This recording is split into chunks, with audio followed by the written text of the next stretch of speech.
एक लड़की जैसे ही दरवाजा खोलती है, सामने का दृश्य देखकर सन्न रह जाती है। कमरे के अंदर अनगिनत ईल मछलियां घुस चुकी होती हैं और उसकी मां डर के मारे बाथरूम में छिपी हुई होती है।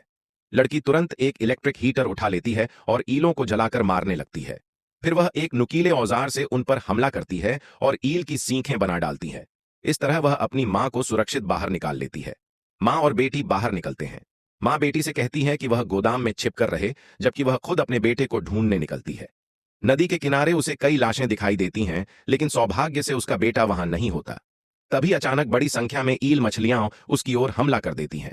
महिला जमीन पर पड़ी तेल की बोतल उठाकर तेल फैलाती है और माचिस जला देती है। पल भर में सारी ईल आग में जल जाती है।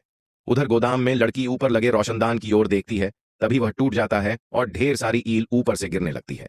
घबराई हुई लड़की हाथ में जो भी औजार मिलता है उससे बेतहाशा ईलों को मारने लगती है। तभी मां वहां पहुंचती है और जमीन पर आग का एक घेरा बना देती है, जो बिल्कुल हनुमान जी के सुरक्षा घेरों जैसा होता है। दूसरी तरफ लड़का एक कमरे में फंसा हुआ होता है और जोर जोर से मां को पुकार रहा होता है। आखिरकार मां उसे भी सुरक्षित बाहर निकाल लेती है। परिवार जब भाग रहा होता है, तभी एक हाई वोल्टेज बिजली की लाइन गिर जाती है और करंट लगते ही कई ईल मछलियां मर जाती हैं। यह देखकर आदमी के दिमाग में एक तरकीब आती है। वे ईलों के दिल को चारे के रूप में इस्तेमाल कर बाकी ईलों को एक जगह इकट्ठा करने और फिर उन्हें करंट से मारने की योजना बनाते हैं। योजना के अनुसार चारा डाला जाता है, लेकिन नीचे उतरते समय एक साथी फिसल जाता है और ईल उसे घेर लेती है।